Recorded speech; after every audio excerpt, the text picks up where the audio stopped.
Okay, so here we have set 6079, the Dark Forest Fortress from 1996. And this was probably the last Lego set I ever got. I remember my mom getting me this when I was for my birthday, I think, 1 year. And then after that, I got a guitar for Christmas and became obsessed with music and the guitar.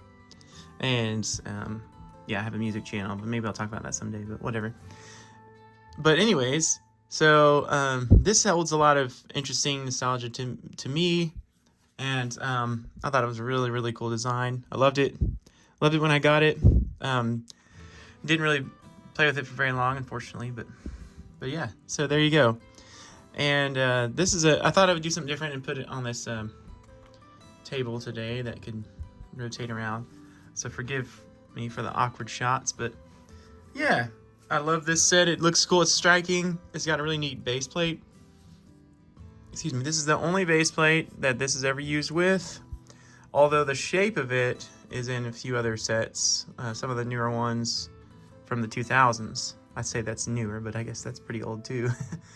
But also, there was a pirate set around 94 that came out with all these islanders, these tribal people, I guess, that they were encamped on islands.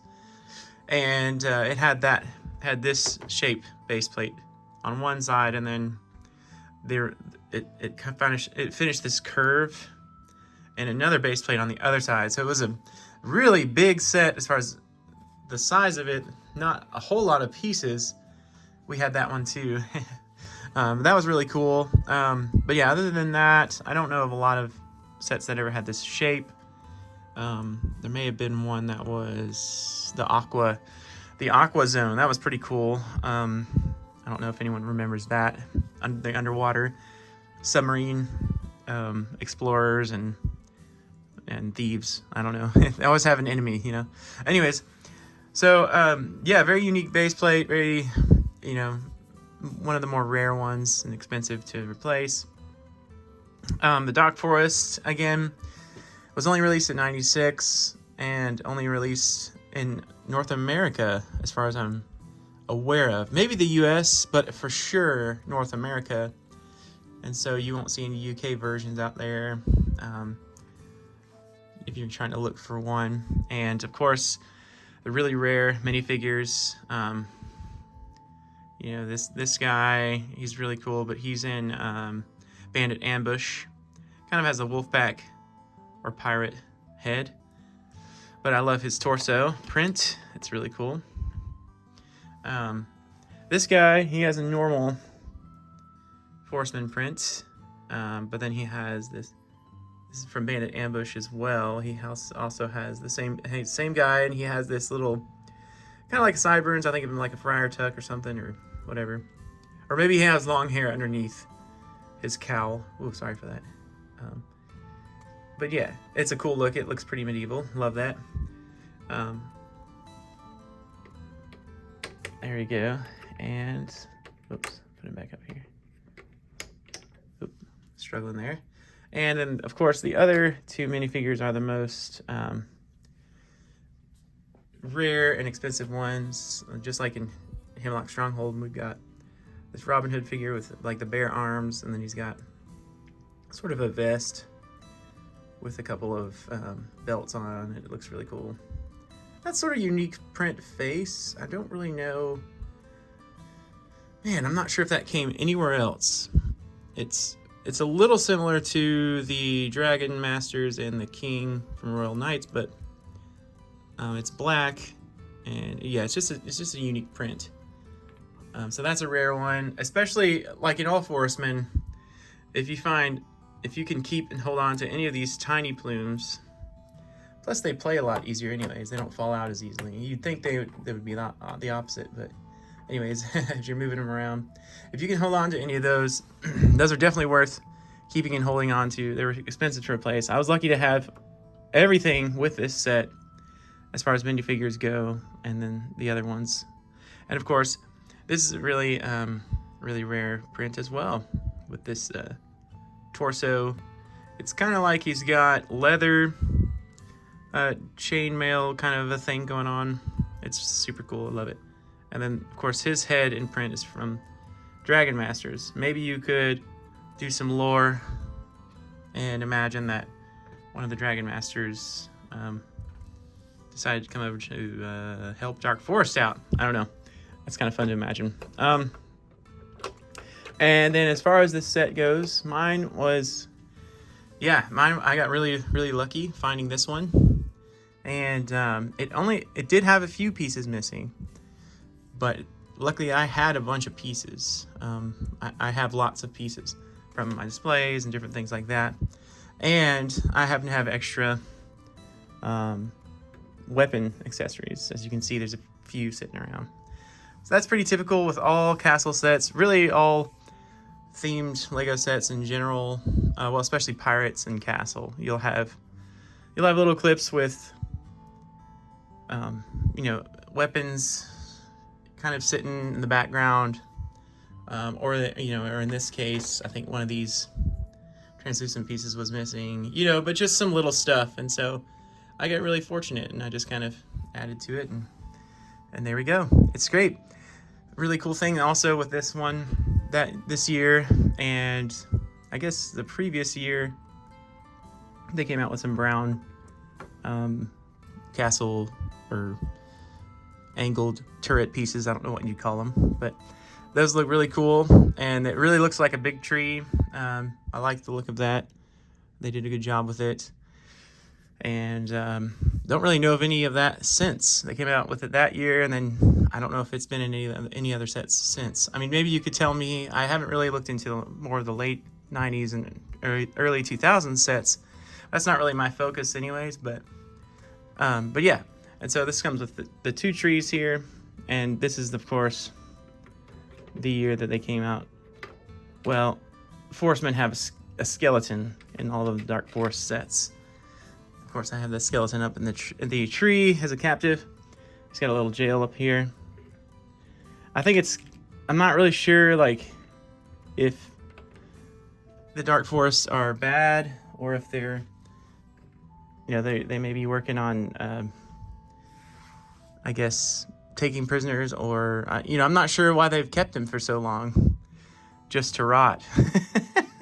It seems quite mean and quite evil, so I don't know. I'm not sure if I take it that way in my own displays, but maybe you put them in the category of foe rather than friends. But I consider Dark Forest to be more on the good side, so I don't know what to make of the whole skeleton thing.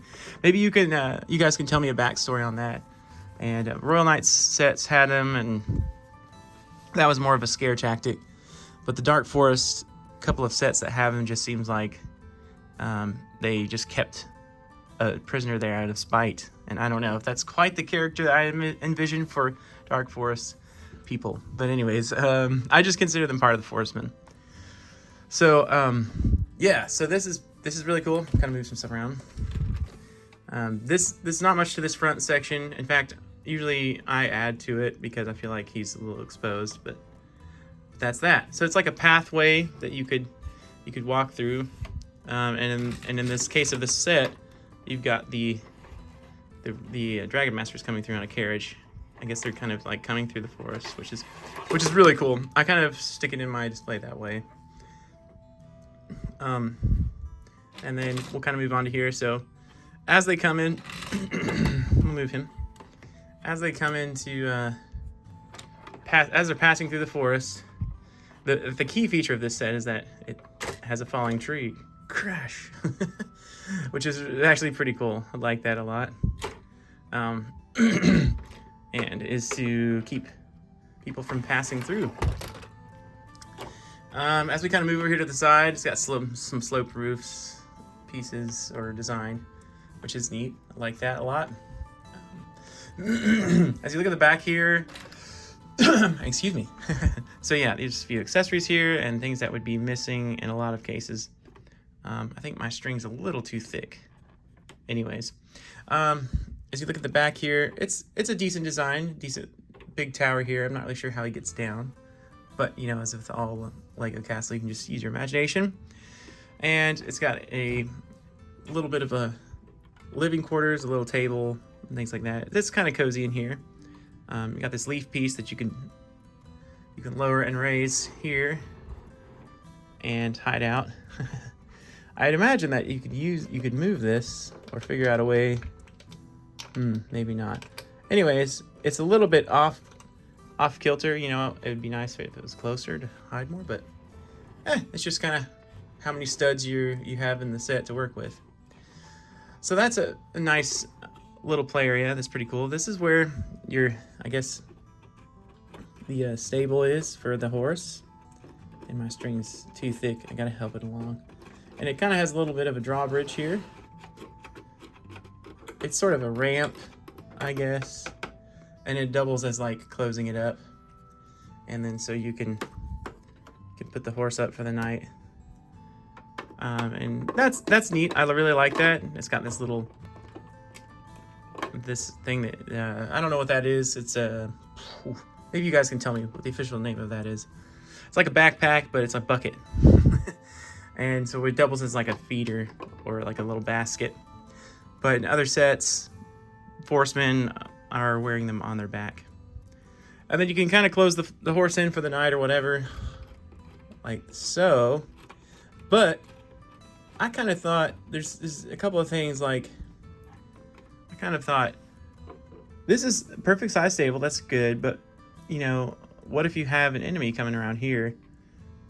They could just, obviously you could tie the horse up, but they could just steal the horse out kind of this back rocky area. So I noticed that there are 2 hooks here, and this is in the instructions. I'm not just replacing pieces. I don't know if you can see it in the light. I'll try to see if I can. Oops, there you go. Yeah, that did not help. Cool. Anyways, so there are 2 hooks there, and then there's just an open space. And so I happen to have an extra, you know, there may be other ways to do this, but I happen to have an extra one of these. And so I thought, wow, well, this is just kind of like a grate to put the horse in. And also keep people from pulling it out. So I think that's a nice addition. It kind of looks like a cage or a pen from behind, but you know, I don't see why something like that could have been added. I'm not really sure why these hooks were there to begin with. Maybe if you guys know or have this set, maybe you can come up with some ideas, or maybe you have experience with why. I also thought you can unhook one and just, you know, even just open it up. Yeah, it doesn't work the best, but I mean, it's just sort of a simple fix to that. So I really like using that because I'm kind of thinking practicality most of the time, because I'm an adult, not a kid Lego player. But I guess if you're a kid, you know, of course, it doesn't matter. So this side with the drawbridge, you got a little bit of a rope here. And in other sets, I don't understand why there isn't another rope to get to the very top. That seems like a pretty dangerous climb. But that's just typically how it seems to be.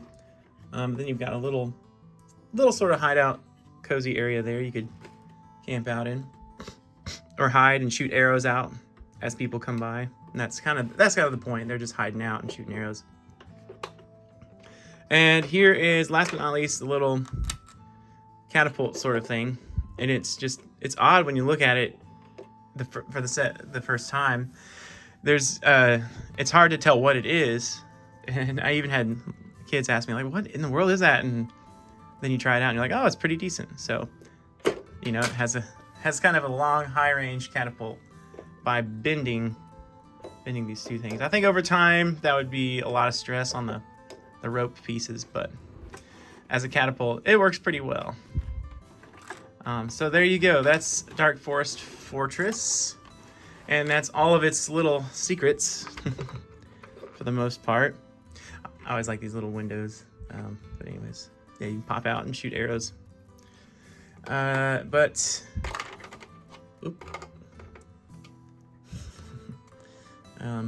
there you go. There's Dark Forest Fortress, and there's the carriage. It kind of opens up, and then there's some Magisto's got 2 goblets, and then his scroll in there. I don't know why that needs to be so hidden, but it is. There's a treasure chest in there as well, which is cool. Oh, another weird thing. So I was missing a few accessories here. Oops, I need to fix that. And then it had, it was missing one of these shields. But I noticed on the other side, there is another hook for a shield as well. And I suppose you could just use this hook, or whatever you call this piece here, to you could just put some arrows and hang it on there like Wolfpack Renegade's carriage does. But I thought, well, initially I thought, well, I have an extra shield, and I feel like that you can't see it in the instructions, but I feel like that it needed another shield, so I put another shield on there just in case. I think that looks pretty cool, but that's not called for in the instructions. That's just something that I did for fun. So if you have an extra shield or want to do that, that's something you could do. Oh, and one last thing to acknowledge, people will just point it out, I'm sure, but in the Royal Knights and Dark Forest sets of those years, some of the Dragon Masters have Black Knights shields. I'm not really sure why, and there have been several lore videos. I think there's a guy named Brick Monarch, and a few others who have done their theories, and that's pretty nerdy YouTube stuff. But you could go check that out, and I think what they usually have to say is pretty reasonable. It's probably a change of either a change of guard or a change of branding type thing, but I'm not really sure why LEGO did that. So I thought that's kind of funky and weird. But there you go. This is Dark Forest Fortress from 1996, the largest set in the Dark Forest line.